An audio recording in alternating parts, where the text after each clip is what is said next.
The room hums with low anticipation as cameras whir and aides shuffle papers. The president settles into his chair, his tone casual but assertive, the air thick with political gravity. His first words cut through the chatter with the kind of offhand confidence that has become his trademark. We had a very smart group of people working, he begins. These are high IQ people. I like high IQ people. There's a small pause before he adds, almost as an aside, I talk about how many low IQ people we have in our government. We got some real low ones, some shockingly low, but these are very high IQ people. The remark draws polite laughter from the room, but the subtext is clear. Intelligence, loyalty, and precision are the qualities he prizes most in his inner circle. The questioning begins almost immediately. One reporter raises the most urgent issue on the global horizon. Mr. President, can I ask you about China? You're meeting with President Xi soon. The Chinese have announced new export controls on rare earth minerals, and they've stopped buying soybeans from the United States. What do you hope to get out of that meeting? The president leans forward slightly, his expression sharpening. Well, we'll see, he replies. I just heard this a little while ago before we came in, so I haven't been briefed on it. He gestures with his hand, dismissing the idea that it's a crisis. Look, we have the ultimate export. We import from China massive amounts, and maybe we'll have to stop doing that, but I don't know exactly what it is. Neither do you, neither does anybody. I just heard about it. Scott and Howard will figure that out, and I'm sure we'll be able to handle it. His confidence is measured, the kind of assurance that suggests improvisation is part of leadership. A follow-up comes quickly. Can I ask you about soybeans? What's the plan to help farmers? Is it direct checks, tax relief? Have you sorted that out yet? The president nods, looking reflective. What happens with soybeans, he says, is we're going to see more and more opening up. And part of the reason is that he's got things that he wants to discuss with me, and I have things that I want to discuss with him. And one of those things is soybeans. He leans forward again, his tone turning nostalgic. I had a great deal with China where they would buy $50 billion worth of our farm product and manufacturing and other things, but mostly farm product. It was going along well. He pauses for a beat before adding pointedly, then when the election turned out to be a rigged election and we had the wrong guy get in there, he didn't do anything about it. The mood in the room stiffens. He continues. I used to call up President Xi every 2 weeks, or I'd call up people in China, say, you've got to keep going. You're not buying the amount that you agreed to. And this went on ever since we signed the agreement. It was a great agreement. They used to do 15 billion and I got it up to 50 billion. 50, and it was great. Then when Biden got in, they just never adhered to the agreement and nobody in Biden's group, as you could imagine, did anything about it. So it just sat there for 4 years. He taps the desk lightly as he drives the point home. It's hard to go back after 4 years of nobody calling them, but I used to call them every 2 weeks. I'd say, you're a little low, or I'd say, thank you very much. You are totally adhering to the agreement. But we had an agreement that they would buy $50 billion worth of our product, mostly farm product. And I told the farmers, buy larger tractors and more land. And that's exactly what happened. They did well. His tone turns momentarily reflective, then sharp again. But we do suffer. And I'd like you to discuss that maybe for a second, Brooke, very quickly, by the way.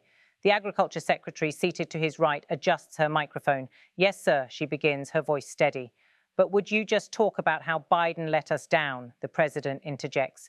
Biden, every single thing, every problem the farmer has is because Biden didn't do anything for 4 years. Go ahead.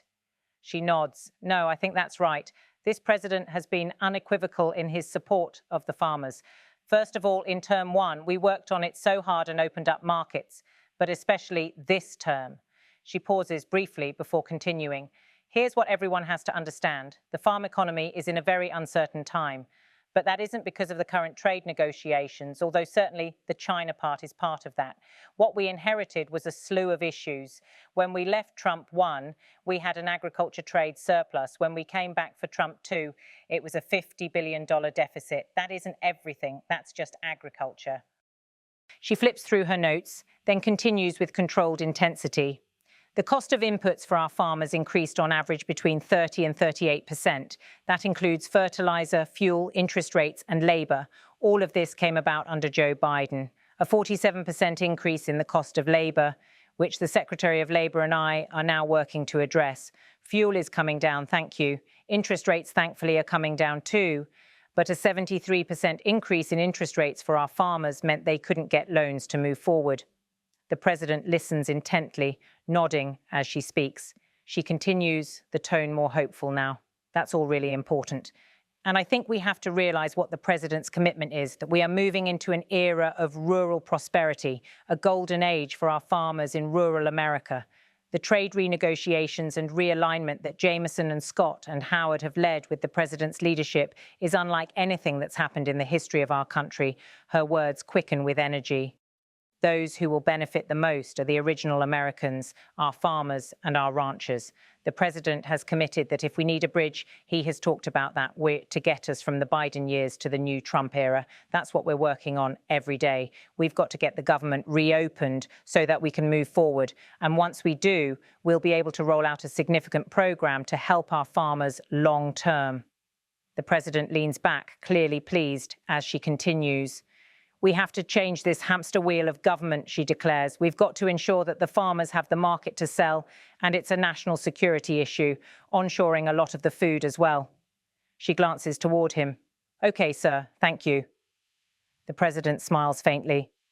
Thank you, everybody. He looks around the room, then stands. I think that's enough.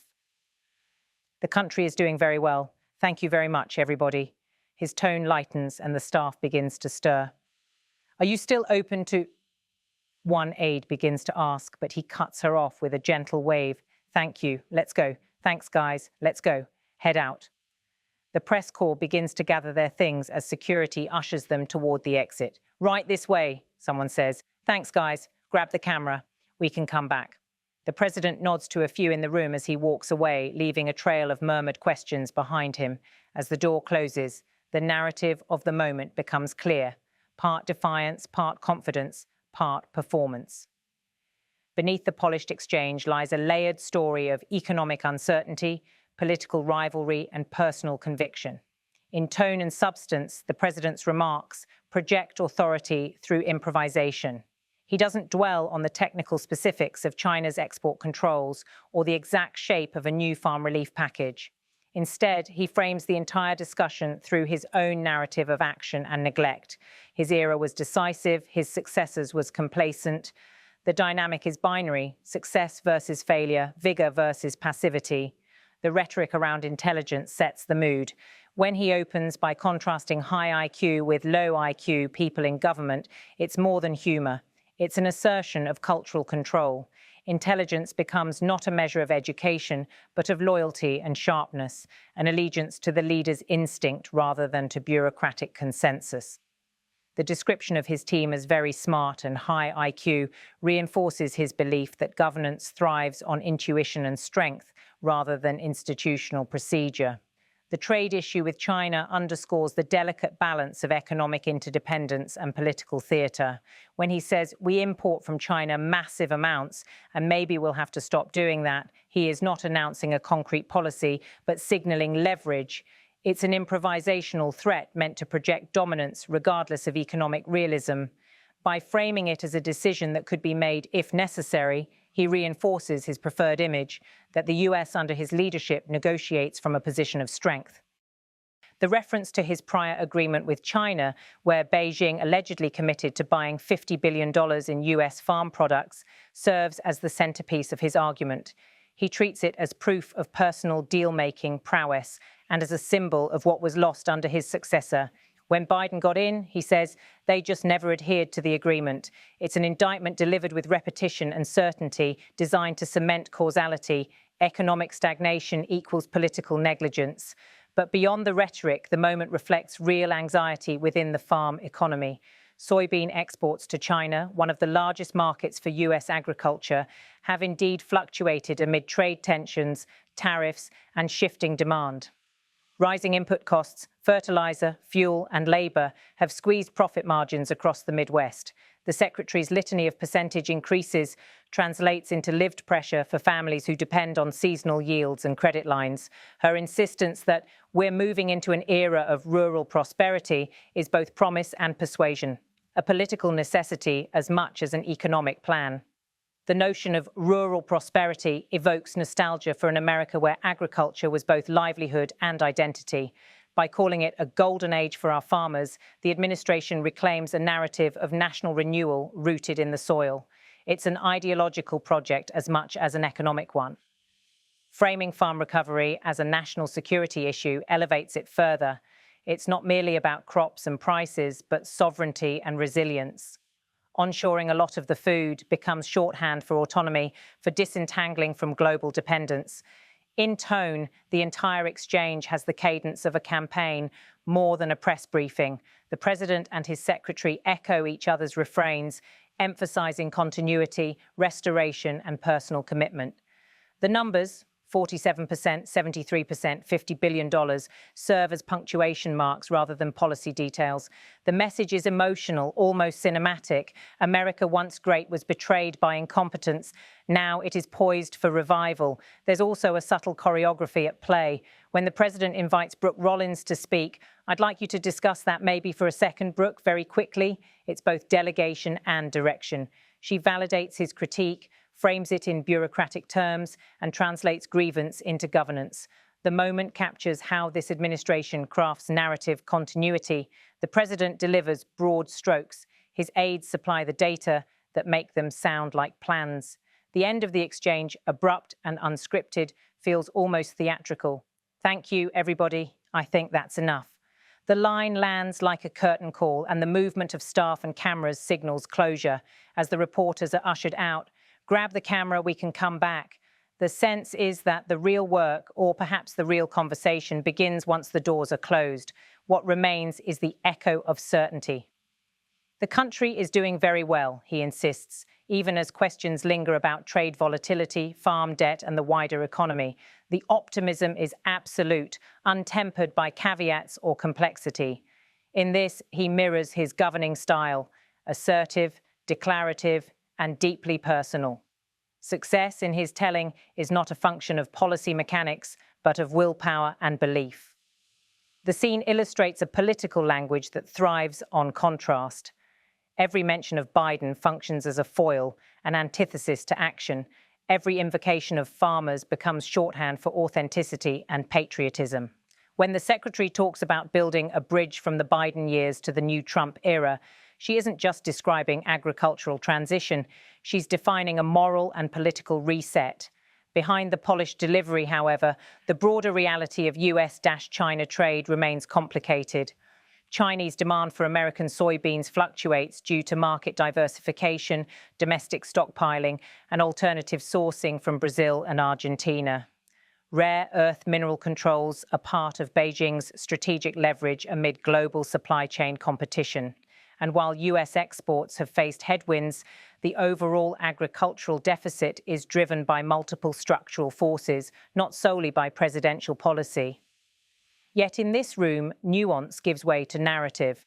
The framing is simple: America strong versus America stalled.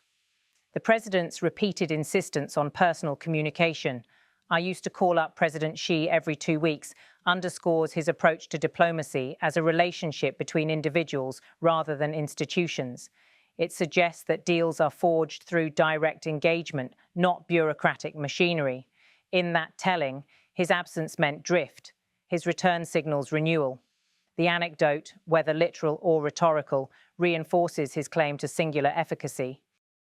The emphasis on farmers as original Americans carries cultural symbolism as well.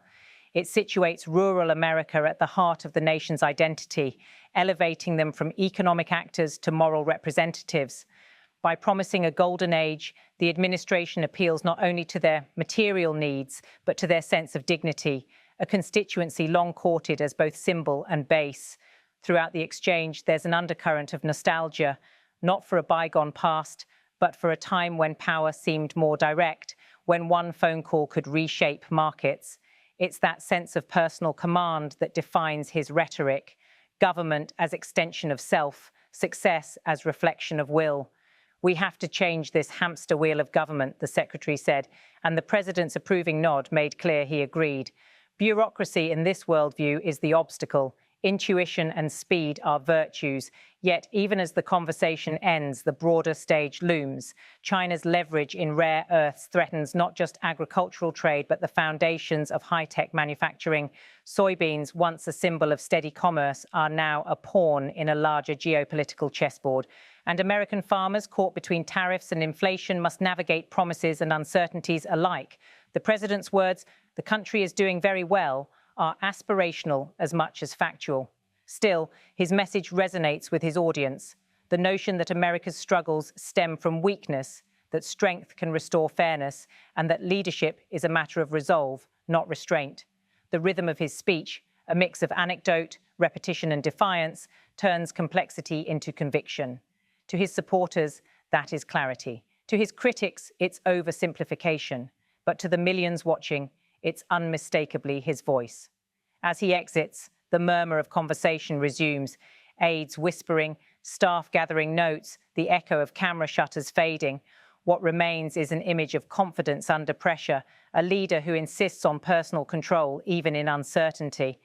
His words about China and trade carry both nostalgia and intent, a reminder that for him, diplomacy is theatre and every performance is a negotiation. Outside, the day stretches on. Reporters dictate copy, analysts pass his remarks, and farmers across the Midwest listen for signals. Will the promised golden age materialize, or will it remain rhetoric gilded in nostalgia? Inside the White House, the lights dim in the briefing room, but the themes linger: loyalty, strength, revival, and the enduring belief that a deal once again can fix it all.